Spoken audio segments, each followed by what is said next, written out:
dia, igreja. Se vocês quiserem chegar mais perto, fiquem à vontade, porque eu vou mudar até o meu jeito aqui. Vamos fazer um bate-bola, um bola na fogueira, fica à vontade, uma conversa, né? Mudei o meu jeito. Se vocês quiserem chegar perto, fiquem à vontade. E para o pessoal da internet, sejam todos bem-vindos. Você que não pode e tem que acompanhar pela internet, fique em casa mesmo, mas você que pode, deveria estar aqui, corre. Corre rápido para que você não perca o restante da bênção que ainda tem aqui. Então, largue o Free Fire, largue o LOL e venha para a igreja. Tá bom? Porque quando tinha pandemia, estava brigando com todo mundo porque não podia sair. Agora pode. Então, vem para cá. Irmãos, é uma alegria estar aqui. Tá bom? É uma alegria estar aqui. Eu gosto na verdade, a minha esposa gosta muito de conferência. Eu vou marcar aqui o tempo.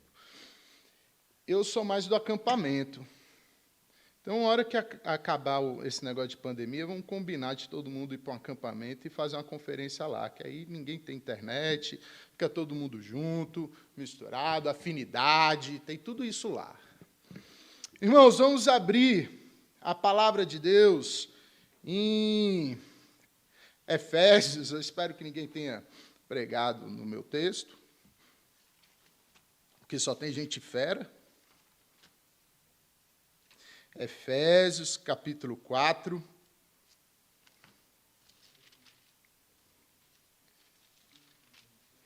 E também espero que ninguém pregue no meu de amanhã, ainda tem um dia inteiro aqui. Uma das vezes que eu vim aqui na igreja do Jardim Botânico, o Chamas da Vingança, que é o que vai pregar à noite, ele estava promovendo aqui um evento que era No Limite Gospel.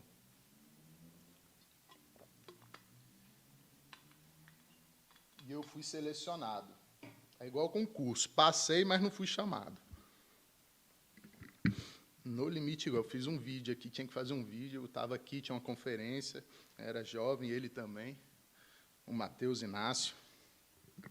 Bons tempos. Vamos lá? Capítulo 4, versículo 1, diz assim: Rogo-vos, pois eu, o prisioneiro no Senhor, que andeis de modo digno da vocação a que foste chamado, com toda a humildade e mansidão, com longanimidade, suportando-vos uns aos outros em amor, esforçando-vos diligentemente por preservar a unidade do Espírito no vínculo da paz. Há somente um corpo e um Espírito, como também fostes chamados numa só esperança da vossa vocação. Há um só Senhor, uma só fé, um só batismo, um só Deus e Pai de todos, o qual é sobre todos e age por meio de todos e está em todos. Vamos orar mais uma vez, vamos ficar em pé para orar.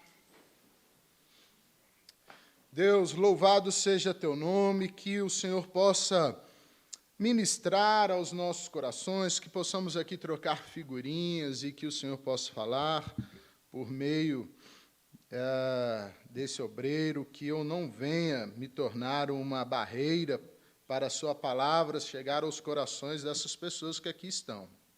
Deus, perdoe os nossos pecados, seja conosco, em nome de Jesus. Amém. Irmãos, tem um filme muito legal, não sei se todos já viram, mas é um filme do Tarantino, e nesse filme do Tarantino, ele tem, acho que, a maior cena que ele já produziu. A cena desse filme, ele tem 25 minutos. No original, era para ser uma cena de 40 minutos. Ele, como ele escreve a cada cena, essa cena tinha dado mais ou menos 80 páginas. Aí ele reduziu para 40. E é uma cena muito intensa, do Bastardos Inglórios. Alguns soldados americanos, tentam, então, entrar num bar para colher algumas informações, só que eles eram espiões. Chegando lá, eles não sabiam, mas o bar estava cheio de nazistas. E eles estavam jogando um jogo que eu só levei a sério depois que o Tarantino pôs no filme.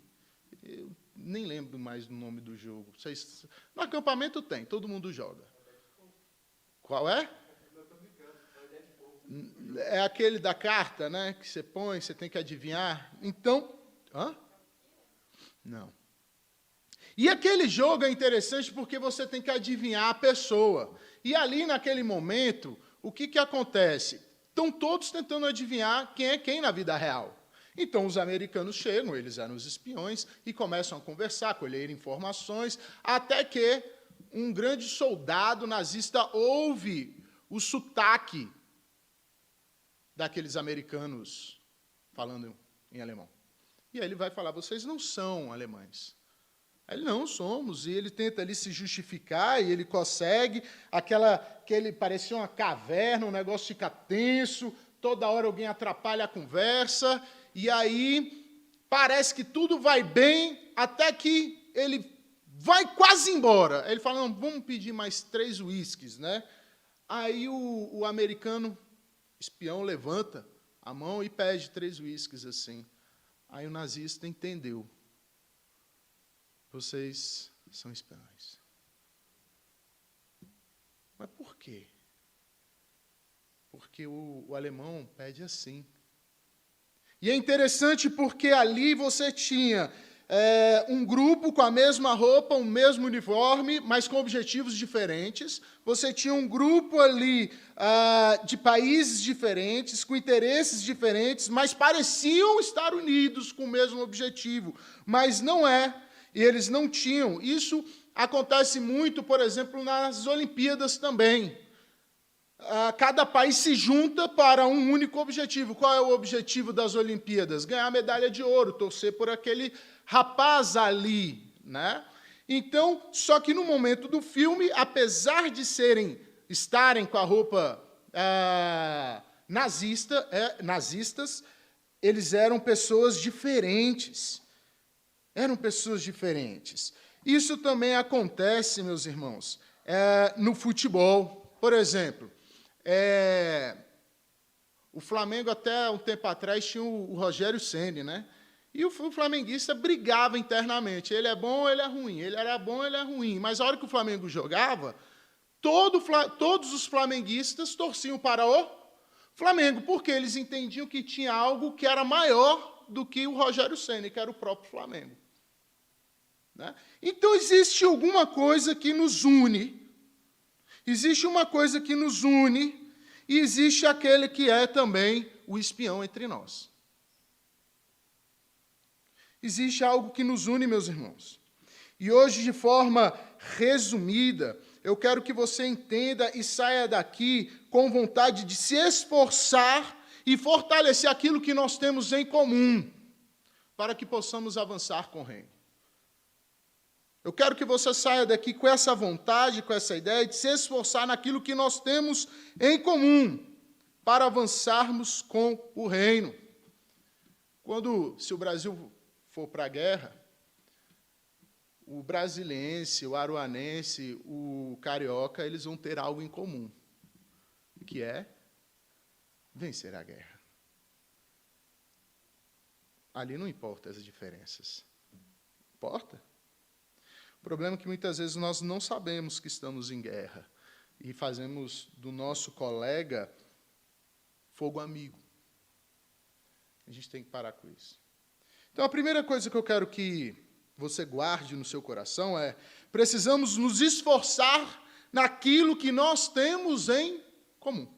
Você precisa se esforçar nisso. Volta na palavra de Deus, que ela diz assim, versículo 1, rogo-vos, pois eu, o prisioneiro no Senhor, que andeis de modo digno da vocação que foste chamados, com toda a humildade e mansidão, com longanimidade, suportando-vos uns aos outros em amor, esforçando-vos diligentemente por preservar a unidade do Espírito no vínculo da paz.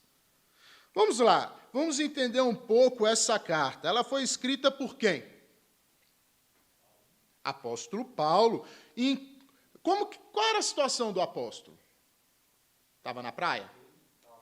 Estava preso, né? Ele estava preso, mas ele tinha liberdade de ensinar. né? E agora, ele recebe uma pessoa chamada Epáfras. E Epáfras, ele vem levando algumas informações, como andava as igrejas em Colossos, como andava... E aí Paulo amava o pessoal de Éfeso. E pergunta, como anda o pessoal de Éfeso? Eu gosto muito deles, eu quero saber como eles estão. Então, Paulo fica contente com aquilo que ele ouve. Existem problemas, existem também coisas a serem ressaltadas. E é ele, por isso que ele vai dizer, rogo-vos, pois eu, prisioneiro no Senhor. Então ele vai agora incentivar algo, que andeis de modo digno da vocação que fostes chamados. Então, meus irmãos, antes de nos esforçarmos naquilo que nós temos em comum, precisamos descobrir o que temos em comum. O que a Igreja Presbiteriana do Jardim Botânico tem em comum com a Igreja Presbiteriana Nacional? O que nós temos em comum? Precisamos descobrir. Por isso que Paulo começa com o quê? Com a natureza do cristão, que é a nossa essência. Veja como que ele fala, rogo-vos, pois eu, o prisioneiro do Senhor. É assim que está escrito? É assim?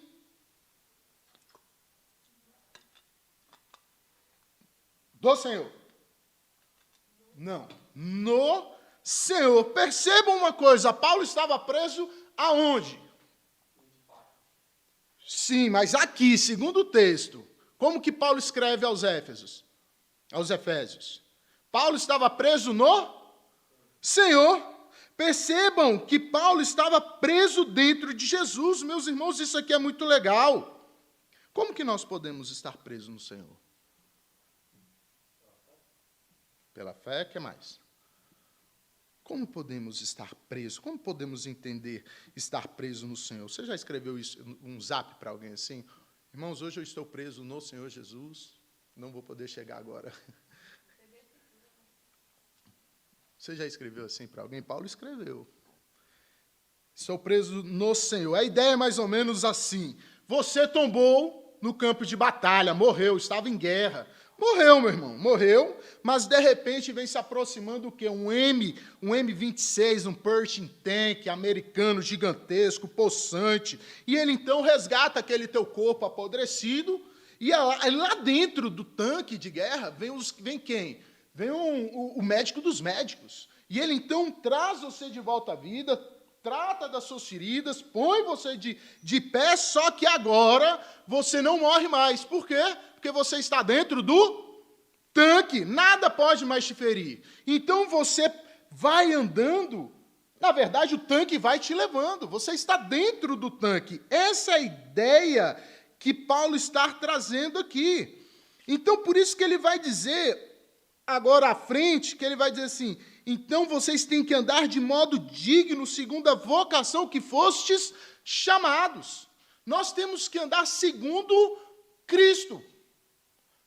As pessoas têm que olhar para nós e nos confundir com quem? Com o tanque de guerra. Com Cristo, porque o tanque é Cristo.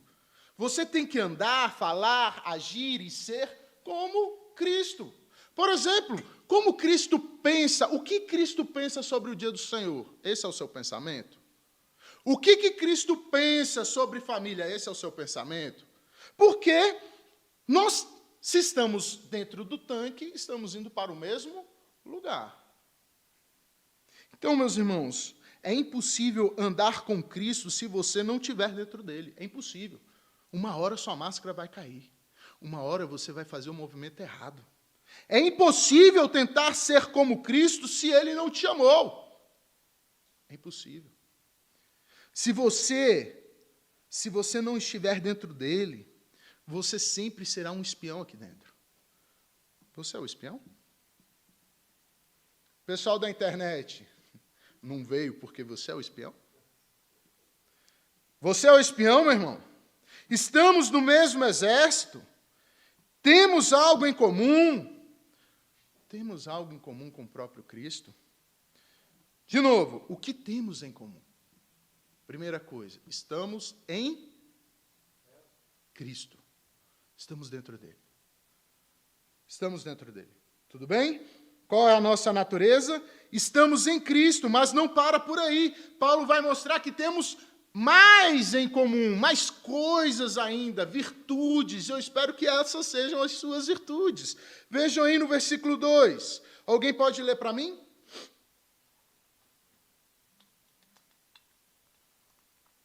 Versículo 2, do capítulo 4 de Efésios. Com toda humildade e mansidão, com longanimidade, suportando-vos uns aos outros em amor. Meus irmãos, humildade, mansidão, longanimidade, isso aqui é o que nós temos que ter em comum. Essas virtudes foram entregues à igreja assim que Jesus subiu. Ele derramou essas coisas. O que as pessoas têm que ver em nós? Cristo. E como ele agiu? Com longanimidade, com mansidão, com domínio próprio. Meus irmãos, a grande verdade é que você não quer ser como Jesus. Essa é a verdade. Você quer ser manso? Pergunta aí fora. Ei, você quer ser manso? Você quer ser humilde? Meus irmãos, a verdade é que nós não queremos ser igual a Jesus, queremos mentir para nós mesmos. Essa é a grande verdade. E você não quer ser igual a Jesus porque você não o conhece. O que a igreja tem em comum? Humildade, mansidão e longanimidade. Veja, Paulo não está falando de fraquezas humanas. Hoje há um grande esforço para ressignificar essas palavras. E é engraçado porque, por exemplo, a palavra humildade, apesar de ser uma virtude celestial, essa palavra foi cunhada pela fé cristã. Isso aqui é a nossa bandeira, meus irmãos. Isso aqui não foi inventado pelo dicionário. Isso aqui nasceu com a igreja, nasceu da igreja, é uma característica da igreja, é uma característica de Jesus, é uma bandeira nossa. Agora pergunta se eles querem ser humanos. Não, eles querem ser iguaizinhos os romanos. Os romanos viam as pessoas humildes e debochavam delas. E humilhavam essas pessoas. E eu lhe pergunto, o que é ser humilde, meus irmãos? O que é? Pode responder. Mas se a gente responder, a gente não está sendo humilde? Será que não? A gente precisa identificar o conceito para saber se a gente está exercendo ele. O que é ser humilde? Humildade é renunciar à imposição de interesses pessoais. A humildade é uma virtude que emana de Cristo e somente dele. É um pedaço do fruto do Espírito. Ser humilde, meus irmãos, é ser bem-aventurado. E qual é o primeiro elemento da bem-aventurança do lado de Mateus capítulo 5? Ser pobre de espírito. E o que é ser pobre de espírito? Reconhecer que a sua vida não é sua, a fé foi o próprio Deus que lhe deu, a casa não é sua, nada é seu, você é extremamente pobre de espírito. Por isso que você se submete ao dono do mundo. Você anda humilde. Outra virtude que nós temos que ter em comum, ser manso. O que é ser manso? Pergunta aí fora. Ei, crente, você quer ser manso? Vai nas redes sociais, nas trincheiras teológicas, nos debates da Guerra Santa do Facebook, do Twitter.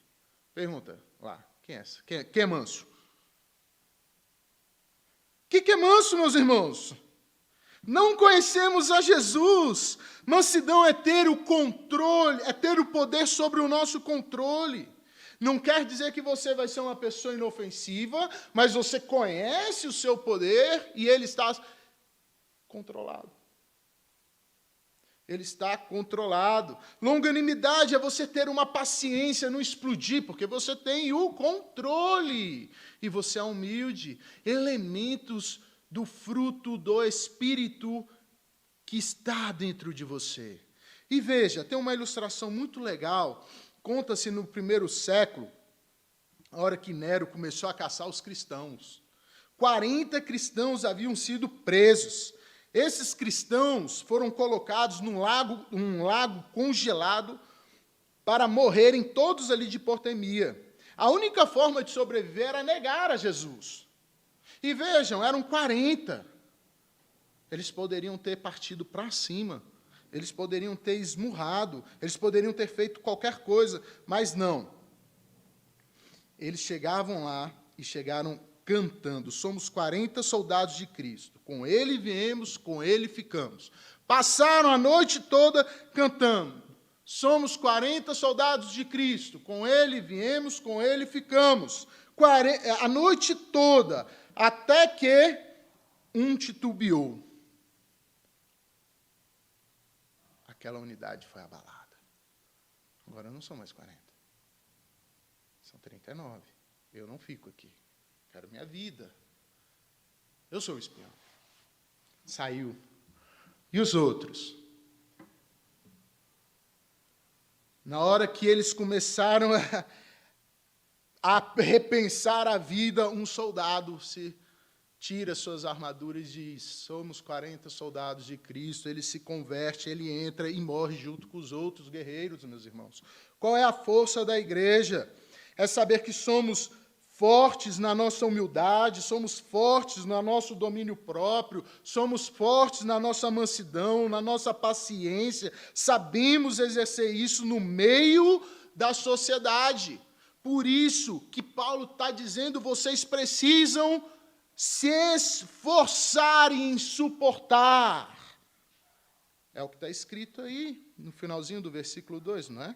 Suportando-vos uns aos outros. Você suporta os seus irmãos da igreja? Vamos para casa. Você suporta sua mãe, seu pai, seu tio? Não sei o que você tem passado. Você suporta. Você suporta, meus irmãos. Você, versículo 3, se esforça diligentemente por preservar a unidade do Espírito, ou você já corre lá para a internet para entrar em guerra? Nós temos alguns guerreiros, né? Van Til versus Clark. São dois teólogos que hoje as pessoas gostam de... Eu estou no meio, não sei, fico ali. Mas você corre para fazer do seu amigo, e o seu amigo com quem você cultuava até ontem, você cancela ele agora, linchamento virtual, por causa da posição política dele. Ele defende a terceira via, você defende Bolsonaro, o outro defende o PT, e vocês se matam, mas antes nada disso importava. Vocês se esforçam para suportar a todos da igreja, porque é isso que nós temos que ter em comum, esse é o esforço. Meus irmãos, o nosso esforço vai até onde as discussões políticas aparecem. Ou o nosso suportar vai até onde alguém concorda comigo. Como anda aquilo que nós temos em comum? Meus irmãos, estamos fazendo dessas coisas trincheiras teológicas, um tipo de guerra santa. Estamos a fim de destruir o outro que caminhou conosco, queremos dar os nossos... sabe o que é o fogo amigo? Fogo amigo é aquele que vai para a guerra, né? Somos dois brasileiros, só que eu atiro no meu amigo, em vez do bandido, do outro. E é isso que nós temos feito, meus irmãos, enquanto o inimigo ri de nós. Ri, meus irmãos, ri, somos a piada do mundo, quando nós devíamos ser o escândalo, levando o evangelho do poder. Irmãos, Paulo sabia que a igreja de Éfeso tinha problemas, mas ele não expõe, trata, cuida, ele encoraja, zela, se esforcem, suportem uns aos outros. Qual é, então, a partir de agora, a sua missão ao sair daqui? Qual é? Que a palavra esforço fique tatuada na sua mente. Eu tenho que me esforçar. A igreja do Jardim Botânico, ela precisa que eu compartilhe com o meu esforço, ou a igreja onde eu congrego. Essa é a característica, meus irmãos, do povo que tem algo em comum. É que eles suportam em amor e se esforçam em preservar a unidade do Espírito. Então, qual é a sua missão, meu irmão? Entenda, você precisa se esforçar, suportar. Eu não aguento o irmãozinho que é chato. É para isso que você está aqui. É para isso que você está aqui. Você quer ter...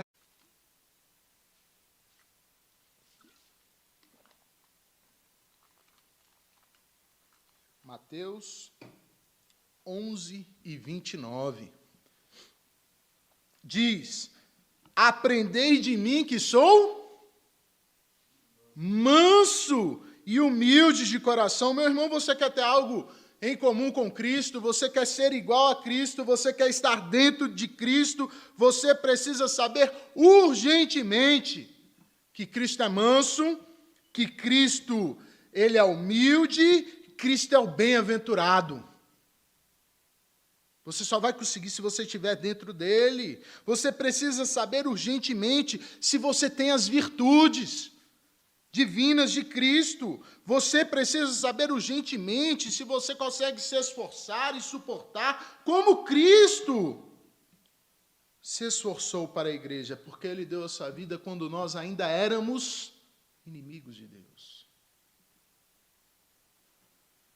Meus irmãos, porque somente dessa forma a sua vida e a comunhão com a igreja poderão revelar algo mais. Se você entender que você precisa saber que você está em Cristo, que você precisa expor as virtudes, porque você ama Cristo, somente dessa forma é que você vai poder revelar algo ao mundo. E o que é? A Trindade, meus irmãos. O que a igreja tem em comum, ela acaba revelando a Trindade em nós. Veja o versículo 4. Há somente um corpo e um espírito, como também fostes chamados, numa só esperança da vossa vocação. Há um só Senhor, uma só fé, um só batismo, um só Deus e Pai de todos, o qual sobre todos age por meio de todos e está em todos.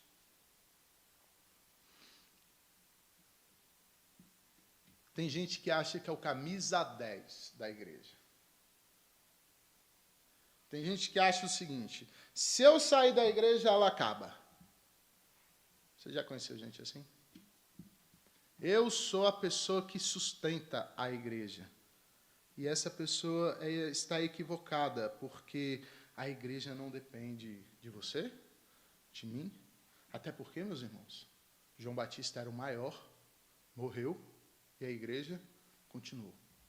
Então a igreja não depende de você, você não faz a igreja, porque o que Paulo está dizendo é que ela já existe. O versículo 4 diz: há um só corpo. Ela já existe. Ela já existe. Nós nos esforçamos para cooperar com o Senhor Jesus Cristo. Mas a igreja já existe, ela sempre existiu. Nós lutamos porque já recebemos em Cristo uma família. Há só um corpo, meus irmãos, e esse corpo já existe. Veja que maravilhoso isso, saber que não depende de você, você só tem que cooperar, você tem que estar dentro do tanque, você tem que saber quem é você no corpo, se as suas virtudes estão saindo, se você está se esforçando. Você não é o camisa 10, porque o Calvário é a concretização e a efetivação da igreja. A igreja está fundamentada em Cristo. Ele é o camisa 10. Ele é o importante. É sobre ele. Nós estamos unidos por causa de Cristo. É ele que nos atrai. É o sangue de Cristo que nos atrai. Se você não tem o sangue de Cristo, eu e você, nós não temos nada em comum. Você está ouvindo uma palestra. Agora, se você tem o sangue de Cristo, nós vamos nos encontrar por toda a eternidade, meus irmãos. Eu estou em Aruanã, plantando a primeira igreja lá. E o que me motiva é saber que lá eu vou encontrar pessoas com quem eu vou reencontrar na eternidade. Porque, meus irmãos, os eleitos estão aí, a igreja já existe, há só um corpo. Vocês não lutam para ser uma igreja, a igreja já existe. Você não pode militar contra a igreja é quem milita em unidade e avança com o reino. Meus irmãos, entenda que a igreja é a obra da Trindade. A gente olha para o Calvário e às vezes vê somente Cristo, né? Mas não, meus irmãos. A obra do Calvário não era somente obra de Cristo, mas a obra da Trindade. As três pessoas da Trindade tinham algo em comum. Tinham um objetivo e uma única missão. Eles estavam em comunhão. Veja no versículo 4. Pastor, mas eu não vejo a palavra Trindade. Mas ela está aí. Há um só Espírito. Versículo 5. Há um só Senhor Jesus. Versículo 6. Há um só Deus e Pai. Veja que a Trindade estava ali agindo, o Espírito com Cristo, nos preparando a nossa união com Cristo naquela obra. Cristo nos atraindo através do Espírito, Cristo nos dando fé, e Deus Pai nos colocando dentro de uma família. A Trindade tem uma comunhão eterna e ela tem um único objetivo. E nós temos os concursos divinos. Nós temos a cooperação com a unidade do povo. Você tem essa responsabilidade de cooperar, de participar, de concorrer no sentido de cooperação com a Trindade. Quando você suporta, quando você se esforça, quando você está dentro do tanque. Isso quer dizer, meus irmãos, quando vocês começam a brigar dentro do tanque, dentro de Cristo, um com os outros, o que vocês estão fazendo? Em última análise, vocês estão brigando com o próprio Deus. Porque a união é dele. Enquanto nós nos esforçarmos, estamos cooperando. Mas o dia que você resolver brigar com aquele irmão que é a imagem de Cristo, você está querendo atingir o próprio Deus. Isso é muito sério, meus irmãos. É a compreensão que Deus é nosso Pai e nos deu uma família. E essa família, nós fomos atraídos por causa de Cristo e fomos selados pelo Espírito Santo. Então nós temos que exercer. O que é que você tem em comum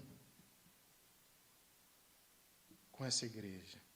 Pensa no Exército Brasileiro. Olha que interessante.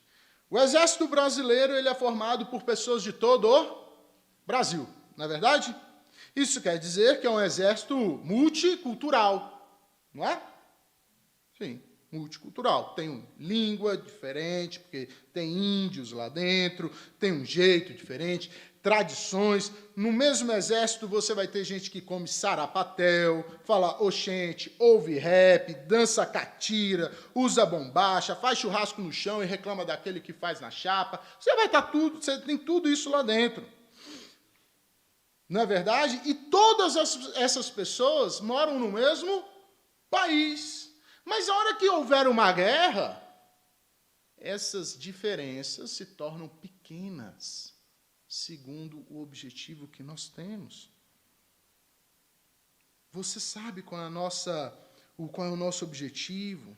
Por que existe um corpo? Por que existe só um espírito? Por que existe só um Pai? que você está na igreja? Do seu jeitão. O seu jeitão aí te faz um adorador, porque esse é o objetivo da Trindade. Cristo morreu para que nós, dentro de Cristo, pudéssemos adorar a Trindade, glorificá-lo. Você é um adorador, meus irmãos? Ou você vem aqui para auto-adorar? Venham prestar um culto segundo o seu gosto, a sua vontade. Quando o culto não é segundo a sua vontade, a palavra não é segundo a sua vontade, não falou como deveria ter falado, então não valeu. Não fui servido. Ou você veio servir, ou você veio servir. Somos um exército de pessoas que servem uns aos outros. E isso, meus irmãos, eu quero que você compreenda, porque quando você agir dessa forma, você estará dentro de uma oração. A igreja que serve uns aos outros é a resposta de uma oração. Você está debaixo de uma oração, que ela está sendo ecoada até agora. Abram comigo em João 17.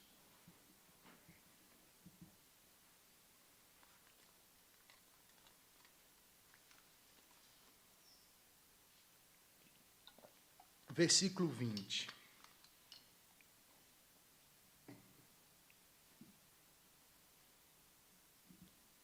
Veja, João 17, 20, Jesus diz em sua oração: não rogo por estes, mas também por aqueles que vierem a crer em mim, por intermédio da sua palavra, a fim de que todos sejam, de que forma? Um. E como és tu, unidade, para que o mundo conheça que tu me enviaste e os amaste como também amaste a mim. Cristo está intercedendo pela igreja, em especial pela união. Quando nós entendermos que a nossa união, o nosso esforço, o nosso concursos divinos, ele revela o quê? A comunhão da Trindade. A obra da Trindade em você que te leva a adorar a Trindade. O mundo vai reconhecer o poder da igreja, o avanço da igreja, o reino se expandindo. Isso tudo acontece quando você acredita nas palavras do Senhor Jesus. Mas você precisa acreditar. Você precisa acreditar, meus irmãos. Você precisa acreditar que Jesus orou por uma unidade. Meus irmãos, nós não podemos confundir unidade com uniformidade. Você tem o seu jeito, mas a nossa unidade, segundo aí, é em Cristo. Um só batismo, uma só fé, um só Pai. Não existem vários Espíritos Santos. Nós temos uma certa uniformidade porque temos as nossas confissões de fé. Mas a igreja não se chama igreja só presbiteriana. O batista, apesar de detalhes, como acabamos de ver no exército, eles também são irmãos.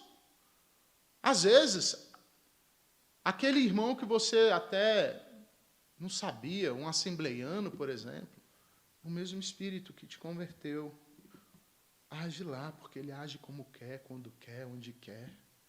Mas a nossa uniformidade está nas confissões. Mas a nossa unidade está onde? Em Cristo.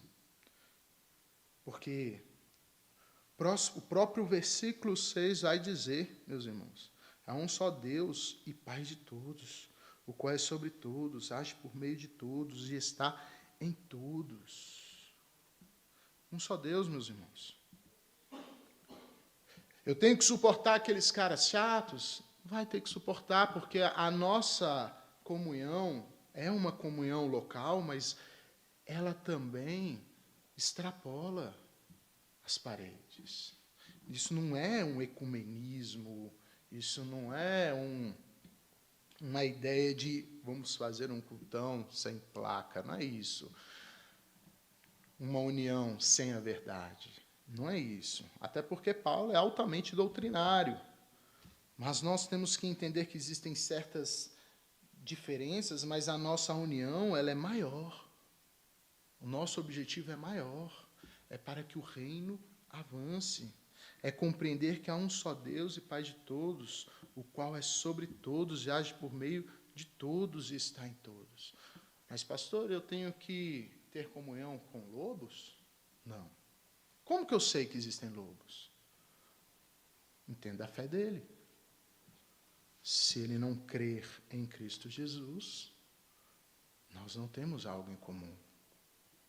Você tem algo em comum comigo? Você tem algo em comum com Cristo? Você tem algo em comum com essa igreja? Você está dentro do tanque de guerra? Ou você gosta de mandar o textão? Grupo de louvor é sempre aquela confusão, aquela briga, aquela discussão. E aí no dia do culto todo mundo veste as suas roupas, mas estão todos divididos.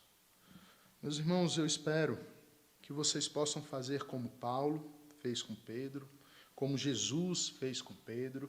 Se vocês tiverem problemas, não resolvam pelo Facebook, Twitter, Instagram, não resolvam pelas redes sociais. Você quer discutir uma política?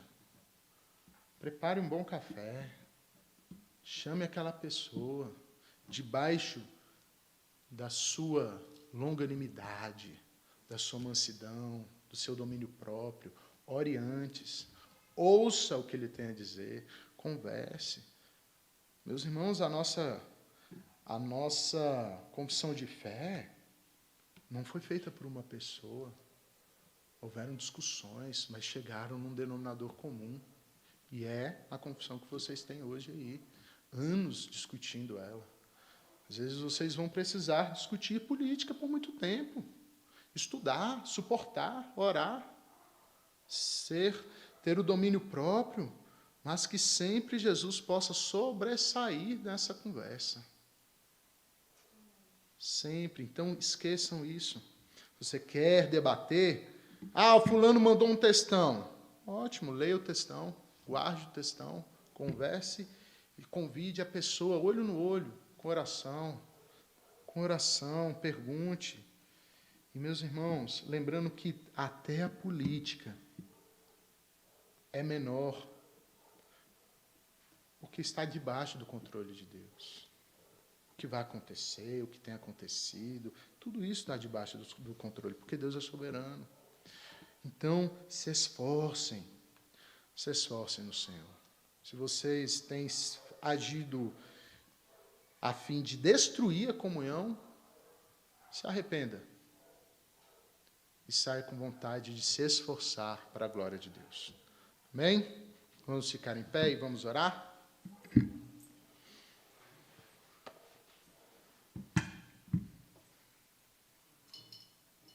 Deus, louvado seja teu nome, Senhor, que possamos recarregar as nossas baterias, que o Senhor Jesus, através do seu Espírito, possa nos fortalecer e que possamos, Senhor, agir em prol do reino, que possamos entender que temos a mesma roupa, temos a mesma mente de Cristo, o mesmo objetivo, que é avançar o reino, Deus, e que possamos ter essa força e esse poder para proclamar, Senhor, que aqui possa crescer uma igreja unida no Senhor, fortalecida no sangue do Calvário, porque sabemos que estamos protegidos pelo Senhor Jesus, que possamos proteger uns aos outros, porque a maior proteção já temos.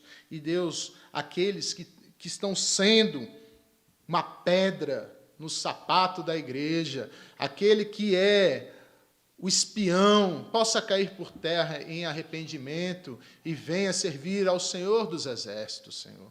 É o que nós te pedimos, em nome de Jesus. Amém. Meus irmãos, muito obrigado pela oportunidade.